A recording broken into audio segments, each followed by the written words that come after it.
그리스도인의 삶은 한마디로 정의할 수가 없어서 사도 바울은 다양한 면으로 그리스도인의 삶을 이야기했습니다. 새로운 피조물로 말씀하기도 하고 또 하나님의 형상을 따라 지음받은 존재다라는 말씀도 하고 하나님의 사랑하는 자녀로서 하나님을 닮아가야 한다라는 말씀도 했고 하나님의 자녀는 빛의 자녀이다라는 이야기도 했습니다.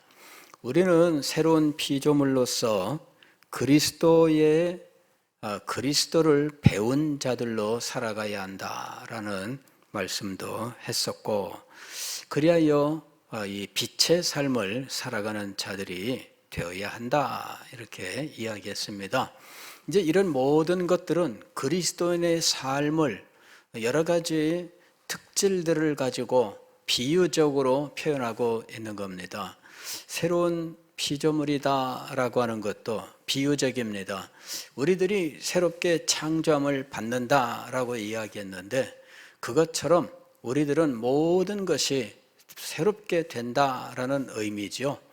우리의 영혼과 우리의 삶의 모든 것들이 새로워진다라고 이야기하는 거예요. 어떤 사람이 죽었다 살아났습니다. 그럴 때 이 사람이 뭐라고 이야기합니까? 이제부터 나는 새로운 삶을 사는 거야. 난 또 하나의 삶을 사는 거야. 이런 식으로 이야기합니다. 자, 우리는 이렇게 이전과는 전혀 다른 새로운 삶을 사는 존재가 되었습니다. 그 새로운 삶은 하나님의 형상을 따라 만들어진 존재로서 아버지 하나님을 닮아가는 자녀의 삶이다 하는 겁니다. 그리고 그것은 빛으로서 온 세상에 밝히 드러나는 영광스러운 삶이다라는 것입니다. 그리고 이 모든 삶은 실질적으로는 우리의 입술로부터 시작된다는 거죠. 우리의 입술로 나타나는 겁니다. 시작은 마음속에서부터 시작을 해요. 마음속에서 시작을 하고 입술로 나타나는데 그 삶이 성도들 사이에 관계를 다양하게 만들어 간다라는 것입니다. 그리스도인의 삶은 단순하게 말할 수가 없습니다. 복잡한 다양한 면들을 가지고 있다 이렇게 말씀을 드렸습니다. 지난주에는 우리 교회를 건축할 때 설계도가 필요했는데 설계도는 책 한 권으로 되어 있으며 아주 두꺼운 책으로 이루어져 있다. 그 책은 펼치면 이만한 이 한 장의 종이를 접어서 수십 장을 묶어 놓은 것인데 그 한 장 한 장은 우리 교회의 모습들을 다양하게 보여주면서 건축자들이 그 도면을 보고 건축할 수 있도록 만들어 놓은 것이다. 그렇게 교회 건물조차도 수십 장의 도면이 필요하고 그것을 모아놓은 책 한 권이 되는데 그리스도인의 삶을 표현할 때에 어떻게 간단하게 한마디로 할 수 있느냐라는 것이죠.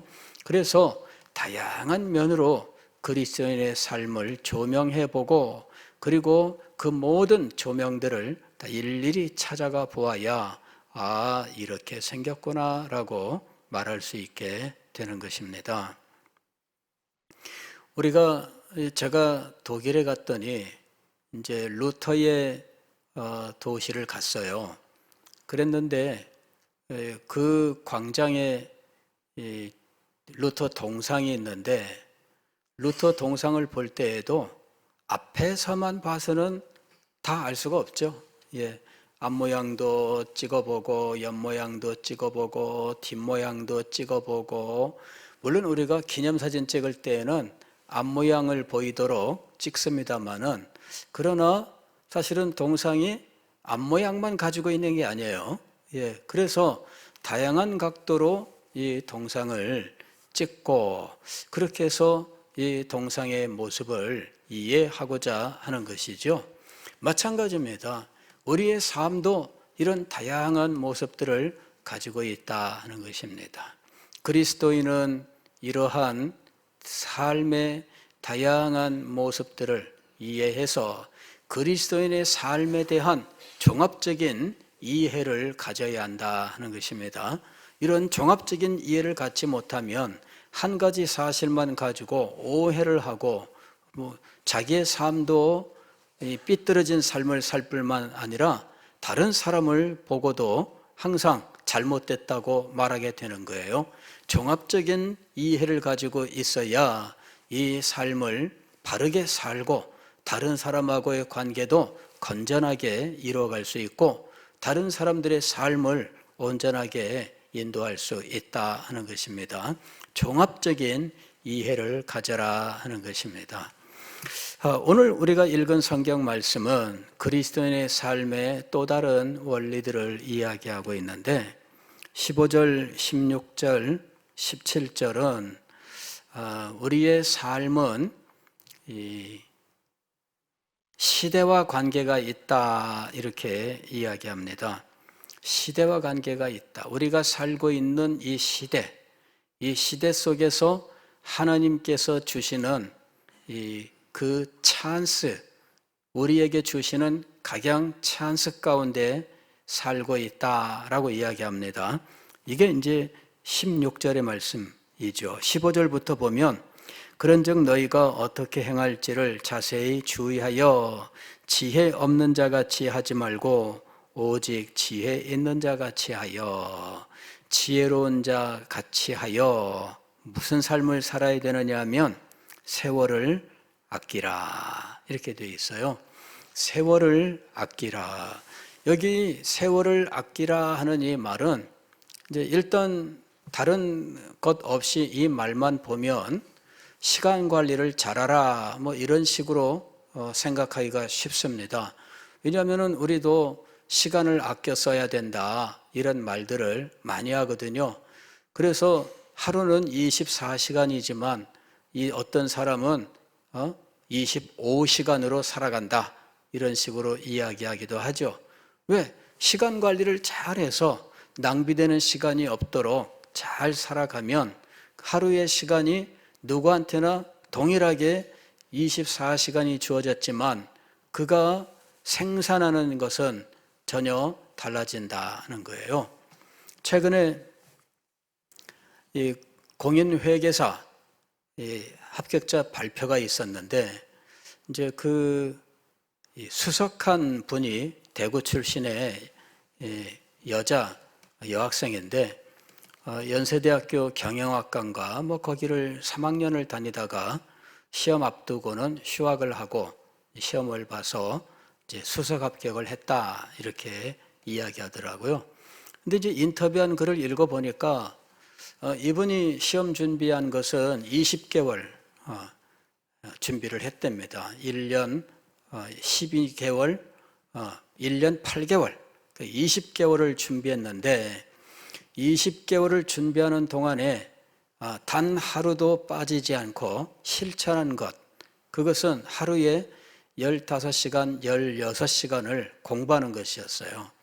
그래서 이분이 일주일에 100시간을 공부하는 것을 목표로 세운 겁니다. 일주일에 100시간. 그러면은 하루에 15시간씩 하면은 일주일 15 곱하기 7 하면은 105시간이 나와요. 그러니까 15시간 혹은 14시간 뭐 요 기준으로 해서 뭐 조금씩 더하기도 하고 적게 하기도 하지만 평균 그렇게 공부를 했다는 거죠. 교재는 몇 번씩 받느냐 뭐 그런 내용들도 나오더라고요. 그래서 중요한 교재들은 5번씩 공부를 했고 뭐 문제풀이는 한 뭐 2번, 3번씩 했는데 뭐 하면서 어떤 것들은 녹음해 가지고 듣고 뭐 공부 방법이 자세하게 나와 있어요. 문제는 뭐냐면은 그 삶을 20개월 동안 성실하게 실천했다는 것이죠. 그렇게 해서 단 하루도 후회하지 않습니다. 이렇게 말하는 거예요. 야, 대단히 놀랐습니다. 20대 초반에 이 젊은 이 사람이 어쩌면 그렇게 의지를 가지고 그 시간을 다 참 놀고 싶기도 하고 좀 즐기고 싶기도 할 텐데 자기가 세운 목표를 향해서 그렇게 살았다라고 하는 것을 볼 때 참 너무나 놀라울 따름입니다. 그렇게 해서 본인이 그와 같은 성과를 얻었습니다라고 하는 것이죠. 이 시험이 만만한 시험이 아닙니다. 이 시험이 결코 간단한 시험이 아니에요. 시험 과목도 많고 그 과목들 하나하나 보면은 아주 어려운 과목들입니다. 그런데 그 시험을 20개월 준비해서 합격을 하되 수석 합격을 하고 그에 걸맞는 공부 과정이 있었다 하는 거죠. 그걸 보면은 그거는 정말 세월을 아끼라 하는 말에 딱 맞는 말인 것처럼 보입니다. 그죠? 그래서 우리도 그런 삶을 살아야 되겠다. 근데 쉽진 않습니다. 저는 정말 그런 삶을 살아보질 못했습니다. 저도 그렇게 했으면은 뭔가 한 자리를 했을지 모르겠는데, 그죠? 다 똑같아요, 여러분들도. 그죠? 근데 여기 세월을 아끼라는 말은 그런 의미가 아니에요. 여기 이 아끼라 하는 이 말이 어떤 말이냐? 이제 여기 보면은 숫자 2가 기록되어 있습니다. 세월을 아끼라에 숫자 2가 기록되어 있는데 난해주 2번을 보라는 거죠. 난해주 2번을 보면 뭐라고 되어 있냐면은 헬 이건 뭐냐면 헬라어 이렇게 헬라어로는 원문을 직역하면 이 말입니다. 기회를 어떻게 되어 있다고요? 사라 이렇게 되어 있습니다. 기회를 사라. 이 얘기는 뭐냐면은 기회가 있는데 그 기회를 사기 위하여 자신이 가진 모든 것들을 아낌없이 다 투입하라 그런 이야기죠. 예를 들면 이런 겁니다. 예수님께서 이 진주장사 비유를 하셨습니다. 어떤 사람이 진주장사를 하는데 여기저기 다니면서 진주를 사러 다닙니다. 그런데 어느 날 아주 좋은 최상의 진주를 발견했습니다. 그래서 이 진주장사가 자기가 가진 모든 것을 팔아서 진주를 샀다 이렇게 이야기하는 거예요.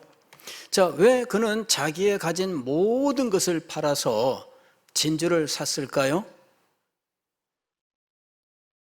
그 순간을 놓치면 또 언제 어디서 그와 같은 진주를 만날 수 있느냐 하는 거죠. 그래서 지금 진주 장사는 자기의 이제까지의 경험을 통해서 자기가 가지고 있는 모든 안목을 통해서 이 진주를 분별한 겁니다. 그리고 마음속에 확신이 왔어요. 이 진주라면 다음 기회는 없다. 이거죠. 다음 기회는 없다. 그러므로 지금 사야 된다 하는 것입니다. 그래서 자기의 가진 모든 것을 팔아서 진주를 샀다. 이렇게 예수님께서 말씀하셨어요. 이것은 하나님의 나라에 대한 비유입니다. 하나님의 나라를 대하는 우리들의 자세가 무엇이냐면 나의 가진 모든 것을 팔아서 하나님의 나라에 들어가려고 해야 된다는 겁니다. 하나님의 나라가 또 우리에게 언제 임하겠습니까? 지금 우리에게 하나님께서 하나님의 나라를 기회로 허락하십니다. 그때 우리는 가지고 있는 모든 것을 다 팔아서 그것을 기어이 내 것으로 만들어야 된다 하는 겁니다. 이것이 기회를 사라 하는 말씀의 의미입니다. 예수님께서 이 보물을 발견한 농부의 비유를 말씀하셨죠. 어떤 농부가 밭을 가는데 그 밭을 갈다가 그 딸깍 뭐가 걸려요. 뭐지? 하고 땅을 파보니까 어떤 상자가 나왔는데 상자를 열어보니까 보물이 들어있더라 하는 것이죠. 그래서 얼른 덮어놓고 자기 집으로 가서 집을 포함하여 모든 걸 다 다 팔아서 무엇을 샀습니까? 그 밭을 샀다는 것입니다. 아마도 이 농부는 소작농이었을 겁니다. 그 밭은 자기의 밭이 아니고 소작을 붙여서 하는 밭인데 그 밭에 주인이 따로 있다는 거죠. 그래서 보물을 묻어두고 그 다음에 밭을 샀습니다. 자기의 가진 모든 것을 투입했습니다. 이것은 농부의 안목입니다. 이 안목은 다른 말로 하면 지혜이죠. 농부의 지혜입니다. 농부가 이걸 딱 발견했을 때, 아하, 이 땅을 그대로 놓아두었다간 이 보물이 누구의 것이 될지 모른다. 그러므로 이 밭을 내가 사야 되겠다. 그렇게 해서 밭을 산 거예요. 이것이 농부의 지혜입니다. 지혜가 없으면 어떻게 하겠어요? 그 지혜가 없으면은 이건 자기 것이 될 수가 없어요. 제가 꼬맹이 때 아픈 기억이 있습니다. 아주 어릴 때인데 초등학교 1학년이나 2학년이나 됐을 그때인데 어디 가다가 땅바닥에 지폐가 한 장 떨어져 있는 거예요. 100원, 50원짜리나 10원짜리나 어쨌든 지폐가 하나 떨어져 있는데 제가 그 돈을 얼른 집어들고 외쳤습니다. 야, 10원 주었다! 이렇게 외쳤습니다. 그랬더니 뒤에 있던 어떤 아저씨가 야, 녀석아, 내 거야! 그러고 가져가시더라고. 지금까지 마음이 아파요. 아무 소리 하지 말걸. 그죠? 아무 소리 안 하고 그냥 딱 넣고서는 갔어야 되는데 10원 주웠다 이러니까는 완전히 그때 1원짜리 3원만 가지면 하루를 살았거든요. 그러면 1원 주고 달고나 하나 해먹고 하면서 하루를 지냈는데 세상에 그 돈을 그렇게 뺏기다니. 그 아저씨는 세상에 지금까지도 제 생각에는 자기 돈이 아니었을 건데 왜 뺏어갔지 그 마음이 있습니다. 예. 그거 어디 가서 확인해야 돼요, 그거? 지금까지 그 세월이 얼마나 흘러갔습니까? 아직까지도 속상해요, 아쉽고. 여러분, 이 농부가 지혜로운 거예요. 정말 지혜로운 거예요. 그래서 이 농부는 얼른 땅을 원상태로 회복시켜 놓고 그는 자기의 모든 것을 팔아서 밭을 샀습니다. 그 다음에 이 상자를 파내면 그러면 내 것이 되는 거죠. 그래서 이 지혜가 무엇과 연관되어 있어요? 기회를 사는 것과 연관되어 있습니다. 지혜로워야 이것이 기회인 줄을 알게 되는 것입니다. 기회인 줄을 알지 못하면 그냥 넘어갈 거 아닙니까? 지혜를 가져야 이것이 기회라는 것을 인식할 수 있습니다. 그리고 그래야 그는 결단할 수 있습니다. 세월을 아끼라 이 말이 이것이 헬라어 원어로 직역하면 어떻게 되어 있냐면은 기회를 사라 이렇게 되어 있습니다. 사라 하는 이 말은 사실은 어떤 말이냐면은 원래는 구원하라 이 말입니다. 구속하라, 구속이 뭐예요? 사서 해방시키는 것이 구속입니다. 여기서 사라라고 번역한 이 말은 구속하다라는 말입니다. 기회 이것을 어떻게 하라고요? 사서 그 기회를 자기 것으로 만드는 거죠. 세월이라고 번역된 이 말은 원래는 기회라는 말입니다. 헬라어에서 시간을 가리키는 용어 가운데에 두 가지가 있어요. 하나는 시간을 가리키는 거예요. 하나는 특정한 의미가 있는 시간을 가리킵니다. 여기 세월이라고 번역된 이 말이 특정한 의미가 있는 시간을 가리키는 거예요. 즉 여기에 기회는 하나님께서 우리의 삶 속에 특별한 기회로서 주시는 어떤 순간을 이야기하는 겁니다. 그럴 때 그 순간을 하나님의 뜻으로 분별할 수 있는 영적 지혜가 있어야 돼요. 영적 지혜가 없으면 그 순간에 하나님의 뜻이라고 하는 것을 내가 깨닫지 못해요. 이게 하나님의 뜻이라면 내가 믿음으로 응답할 거 아닙니까? 그런데 하나님의 뜻인 줄을 분별하지 못하면 내가 믿음으로 응답할 수 없습니다. 그냥 넘어가다가 나중에 아이쿠야 그게 아니었는데 후회하는 거죠. 그래서 우리에게 무엇이 필요합니까? 영적 지혜가 필요한 거예요. 영적 지혜로서 하나님께서 그 순간에 특별하게 우리에게 의미 있게 주시는 일을 분별해야 된다는 겁니다. 그리고 그 때에 우리는 자기의 모든 것을 다 바쳐야 됩니다. 그래서 그 기회가 기어이 하나님의 뜻을 이루는 기회가 되도록 해야 된다 하는 것입니다. 그리스도인의 삶은 기회로 이루어져 있습니다. 우리는 얼마나 많은 기회를 놓치고 분별하지 못하여 우리의 삶이 이렇게 의미 없이 지나간지 모릅니다. 여러분, 우리의 삶에는 기회가 있어요. 찬송가에도 있지 않습니까? 때가 지나가기 전에 어서 추수합시다. 물론 그거는 어떤 추수하기에 가장 적당한 때에 대한 이야기입니다만은 그게 바로 기회입니다. 이것은 지나가면 더 다시 안 오는 거지요. 이게 기회입니다. 그래서 하나님이 특별한 뜻을 가지고 우리에게 그 순간 혹은 그 시대에 주시는 그 의미들을 깨닫고 분별하여 그때에 하나님의 뜻을 이루기 위하여 자기의 가지고 있는 모든 역량을 다 투입해라 하는 것입니다.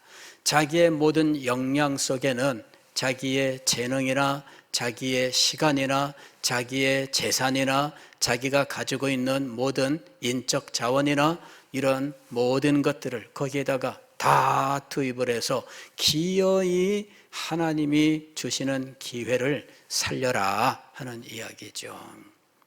여기 세월을 아끼라는 것은 그냥 뭐 열심히 살아라 그 정도의 의미가 아닙니다. 여기 세월을 아끼라 하는 이 말은 그냥 시간을 아주 계획적으로 사용해라 그런 이야기도 아닙니다. 여기 세월을 아끼라는 내 생애가 정해져 있으니 그 정해진 세월에 내가 어떤 목표를 정하고 거기에 많은 시간을 투입해라 그런 이야기도 아닙니다. 하나님의 뜻이 있고 하나님의 뜻이 의미 있게 우리에게 주어지는 순간이 있는데 그 때를 지혜롭게 분별하여 내가 가지고 있는 모든 역량들을 총동원하는 믿음의 삶을 살아라 하는 것입니다. 15절부터 다시 한번 읽어보면 제가 지금 드린 말씀을 기억하면서 15절부터 한번 읽어보십시오. 그런즉 너희가 어떻게 행할지를 자세히 주의하여 지혜 없는 자같이 말고 오직 지혜 있는 자같이 하여 세월을 아끼라. 때가 악하니라. 그러므로 어리석은 자가 되지 말고 오직 주의 뜻이 무엇인가 이해하라. 왜 우리는 하나님의 뜻으로 우리에게 주어지는 의미 있는 순간을 살려야 되느냐? 때가 악하기 때문이다. 이때는 우리를 기다리지 않아요. 저는 시편 90편에서 모세의 시 그러는데 우리가 뭐 인생이 70이요 강건하면 80이라도 이런 구절이 있는 그 성경 구절이죠. 거기 보면은 우리가 날아가나이다 하는 구절이 있어요. 우리가 날아가나이다. 저는 어느 날 성경을 읽다가 우리가 날아가나이다. 영어로는 어떤 말이 있느냐면은 time flies라는 말이 있습니다. time flies. 이게 뭐냐면은 시간이 날아간다 이런 말입니다. 예. 그 얘기는 시간이 날아가는구나. 그래서 일천광음 불가경이라 한시도 아끼지 말고 하면서 예. 근데 시간이 날아가는가? 저는 늘 그렇게 생각했어요. 그런데 성경을 보니까 우리가 날아가나이다. 이렇게 돼 있더라고요. 이거는요, 완전히 사고방식을 바꿔놓는 말입니다. 저는 언제나 time flies. 영어 공부할 때 이 예문이 time flies. 그래서 이 time flies를 일형식 문장 뭐 이러면서 공부를 했던 겁니다. 그런데 세상에 그렇게 공부하고 많은 세월이 흘러간 후에 성경에서 우리가 날아간다는 걸 알게 된 거예요. 시간이 날아가는 게 아닙니다. 시간은 그대로 있어요. 우리가 날아가요. 그리고 어느덧 우리의 인생이 끝나는 거예요. 마치 화살처럼. 화살이 날아가는 거지요. 나무가 날아가는 게 아니에요. 관역이 날아가는 게 아니에요. 뭐가 날아갑니까? 화살이 날아가요. 이 시간 속에서 시간이 날아가는 것이 아니라 누가 날아가요? 우리가 날아가고 있는 거예요. 그래서 모세가 우리 인생의 여정을 표현할 때 얼마나 이 인간들의 생각을 벗어나는 시각으로 표현을 했는지 깜짝 놀랐습니다. 우리가 날아가나이다. 그렇구나. 우리가 우리의 인생이 그렇게 덧없이 사라지는 것을 시간 때문이라고 생각하는데 알고 보면 우리 때문입니다.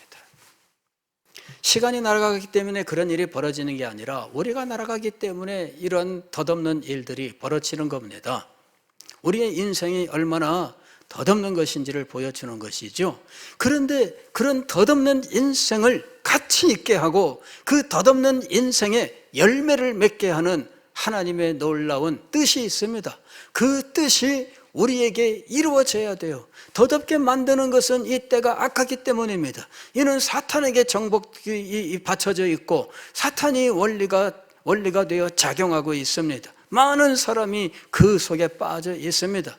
그러나 하나님의 뜻을 분별하는 사람은 사탄의 괴계를 분별하고 이겨나가는 사람입니다.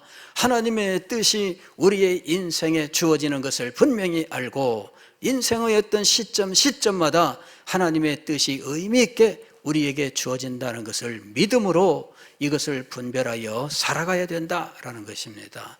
이것이 바로 그리스도인의 삶입니다. 제가 요즘 새롭게 생각하고 도전하는 것은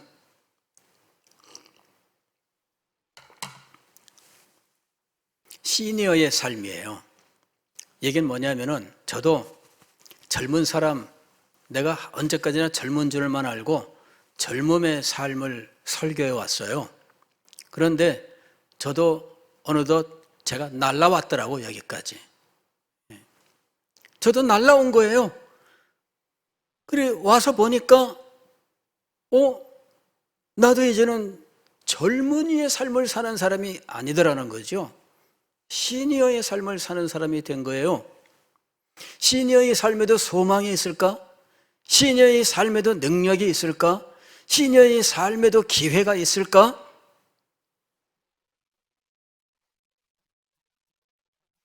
이것이 제가 지금 묵상하고 있는 일들입니다.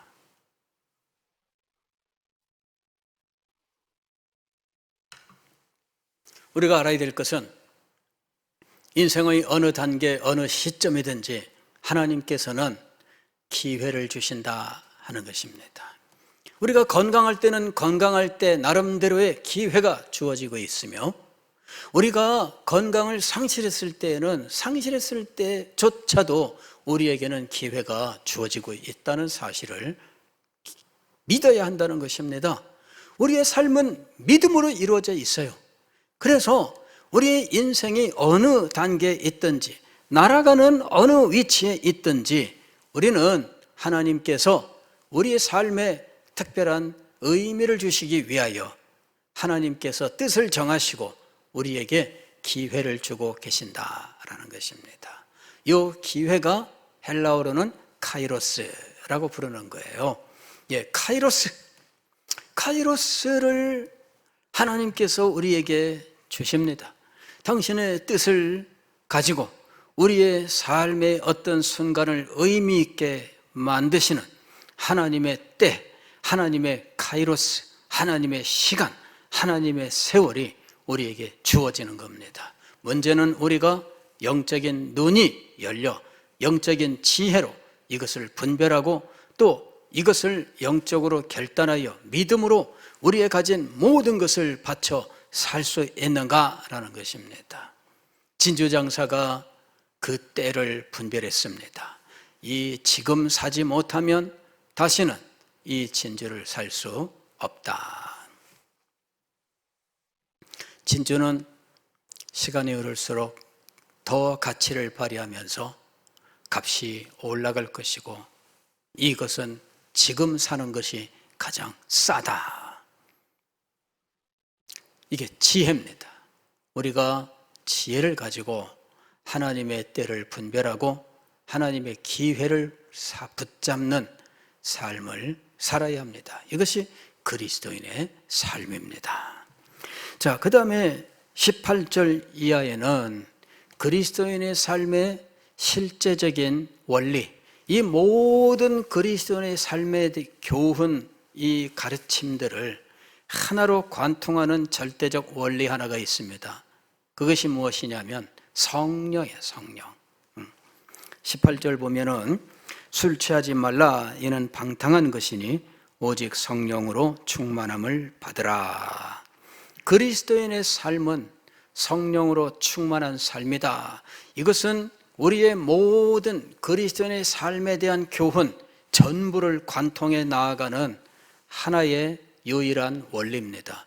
새로운 피조물 됨이나 하나님의 자녀 됨이나 빛의 자녀 됨이나 하나님의 형상으로 지음받으며 하나님의 자녀가 되며 이 모든 것들을 기회를 사는 이와 같은 지혜로운 삶이나 모든 것에 다 관통해 나아가는 하나의 원리가 있습니다. 그것이 무엇이냐면 성령이다라는 것입니다. 성령은 창조의 영이시죠. 창세기 1장 2절에 보면은 하나님의 영은 수면에 운행하시니라. 과거의 성경은 하나님의 신은 수면에 운행하시니라. 제가 학생 시절에 성경을 읽다가 하나님의 신은 수면에 운행하시니라. 그럴 때 이 신이 이게 고무신인가? 운동화인가? 물 위에 스키화인가? 물 위에 운행하시니라. 근데 이 신은 뭐예요? 성령이에요. 성령. 하나님의 신이 수면에 운행하시니라. 이 번역이 이게 어렵기 때문에 그렇게 번역한 겁니다. 저는 그 성경 구절을 읽으면 뭐가 떠오르냐면은 여기서 저기까지 성령이 스키 타고 가는 거, 제트스키 쫙 운행하시니라. 뭐 수상택시 운행하시니라.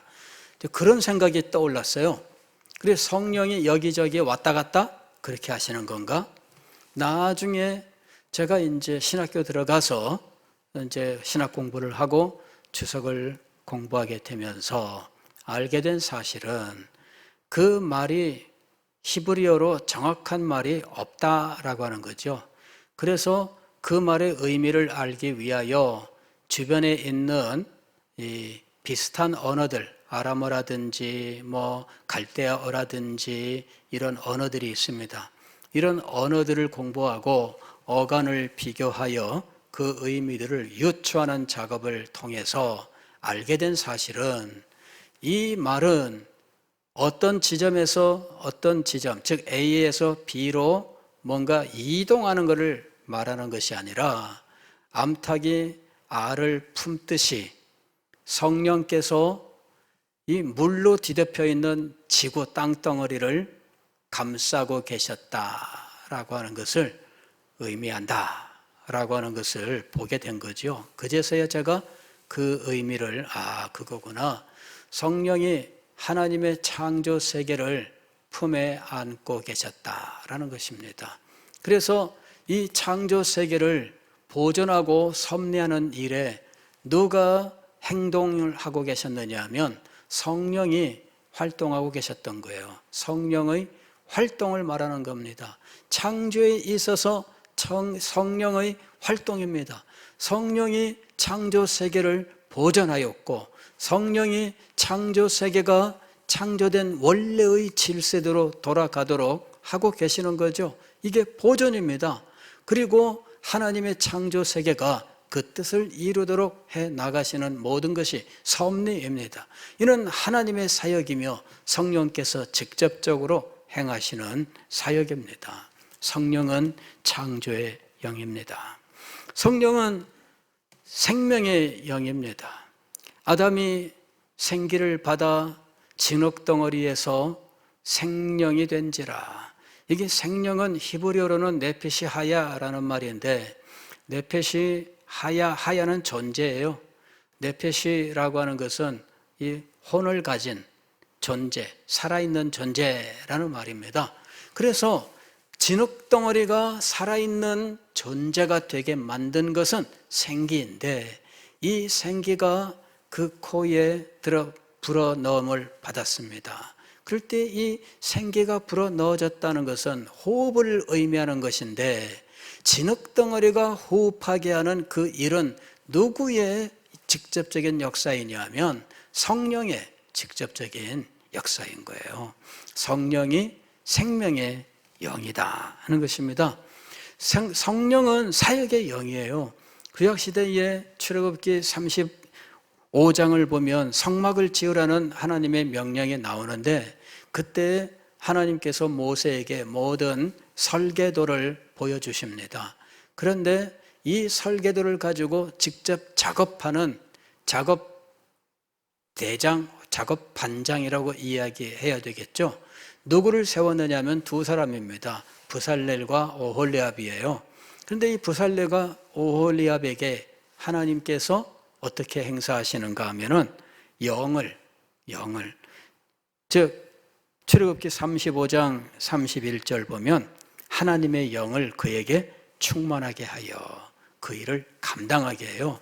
그래서 그 복잡한 디자인, 그 모든 것들을 다 그가 이 장인들에게 지도할 수 있게 된 겁니다. 그에게 무엇을 충만하게 하셨느냐면 하나님의 영이에요.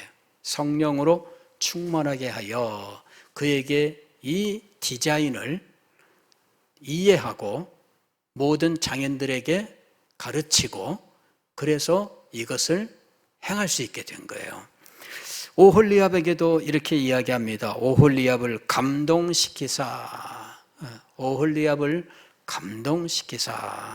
가르치게 하시며 지혜로운 마음을 그들에게 충만하게 하사.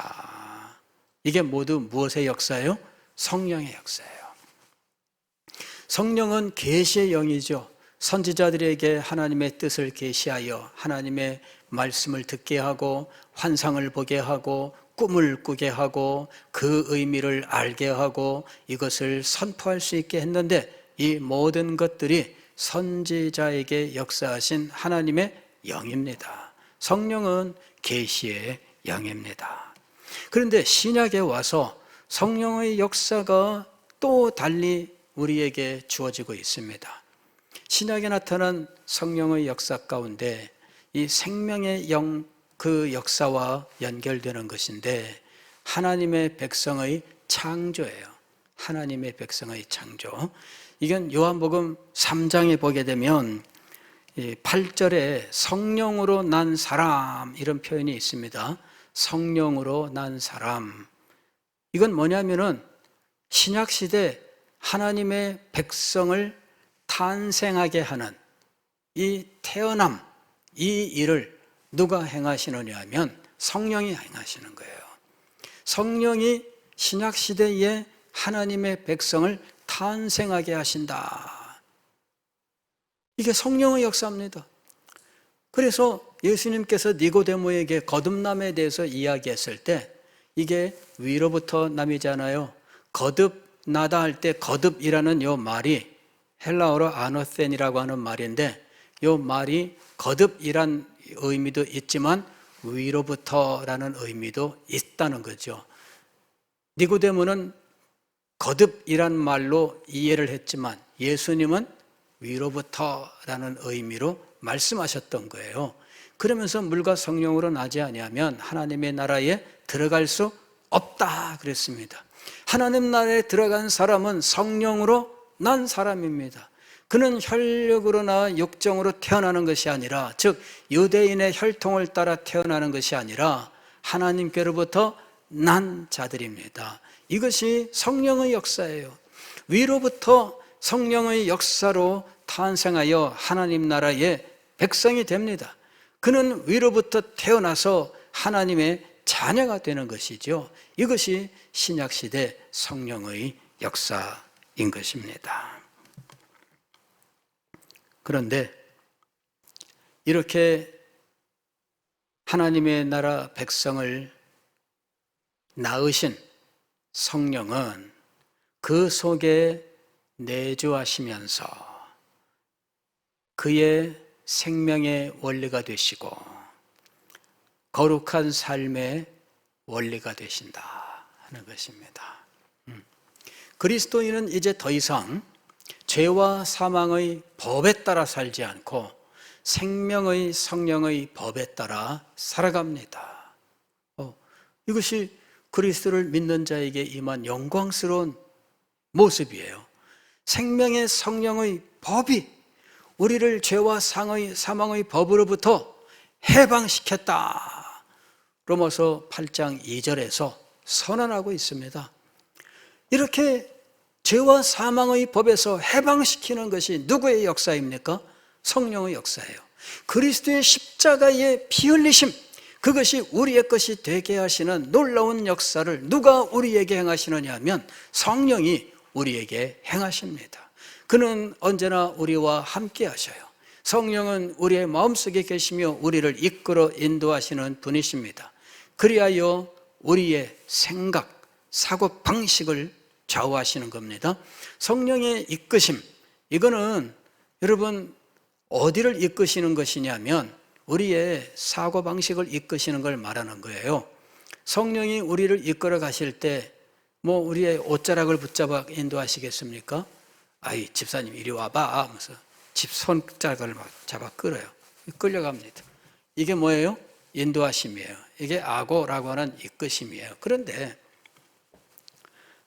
이렇게 이끌어가는데 성령이 여기를 붙잡고 끌겠습니까? 이걸 잡고 끌겠습니까? 무슨 뭐 혁띠를 이게 옷자락을 붙잡고 끌겠습니까? 성령은 어디를 끌고 가셔요?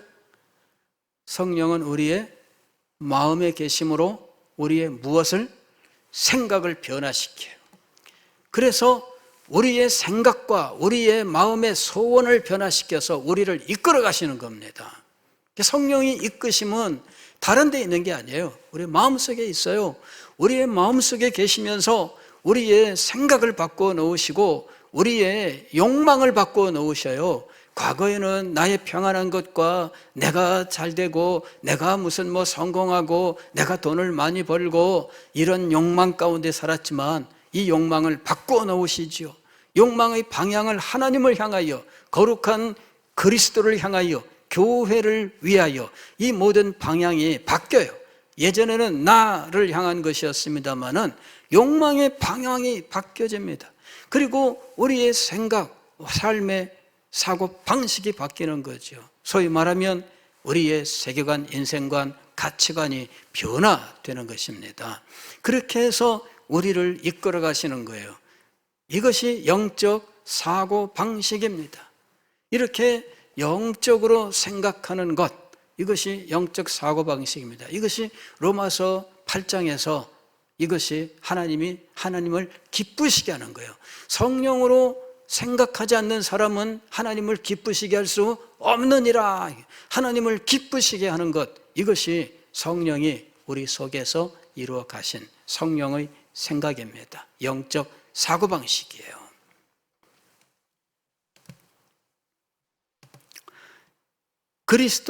그리스도인을 탄생시키신 성령께서는 그 속에 임재하시고 그의 욕망과 즉 그의 소위 말하면 정욕이라고 부르는 것을 바꾸어 놓으셔요. 그 다음에 그리스도를 가르쳐 그의 사고 방식을 바꾸어 놓으셔요. 그래서 이 변화된 욕망과 변화된 사고 방식으로 성령의 이끄심을 받게 되어 있는 겁니다. 이게 성령의 인도하심이에요. 로마서 8장에 하나님의 영으로 인도함을 받는 그들은 곧 하나님의 자녀라고 말씀하고 있잖아요. 하나님의 영으로 인도함을 받아요. 문제는 성령 충만함을 받으랍니다. 이 성령 충만은 비유 표현입니다. 예, 성령 충만은 어떤 여기서 말하면은 술 취하지 말라 그러는데 술 취함이라고 하는 것은 이것도 비유지요. 술을 취했을 때 술이 여기까지 올라왔어 이렇게 표현하잖아요. 야, 술이 여기까지 올라왔어. 이게 뭐예요?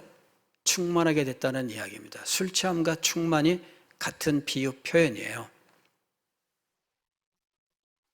성령이 여기까지 올라오는 거예요. 이거는 물질적인 어떤 액체가 채워지는 이런 비유로서 이야기하고 있는 것인데, 이건 무엇이냐면은 아까 성령의 인도하심이 외적인 것이 아니고 내적인 것이다. 욕망과 그의 사고 방식이다 라고 말씀을 드렸는데, 그것을 이끄시는 성령에게 순종하는 것이 충만이에요. 순종을 하되 온전히 순종하는 것이 충만입니다. 조금 순종하면 충만이 아니에요. 전적으로 순종하는 것이 충만이에요. 그럴 때 성령의 이끄심, 성령의 인도하심, 성령이 우리 속에 충만하게 역사하는 거죠. 그럴 때 성령이 우리의 영혼을 가득 채움으로 우리의 삶 속에 성령으로 채워진 역사가 나타나는 거죠. 그것이 그리스도인의 삶의 진정한 원리, 전체 삶의 모습, 다양하게 표현하고 있지만 이 모든 것을 하나로 관통해 나아가는 원리다라는 것입니다. 성령 충만, 이것이 그리스도인의 삶의 유일한 관통하는 원리가 되는 것입니다. 기도하겠습니다.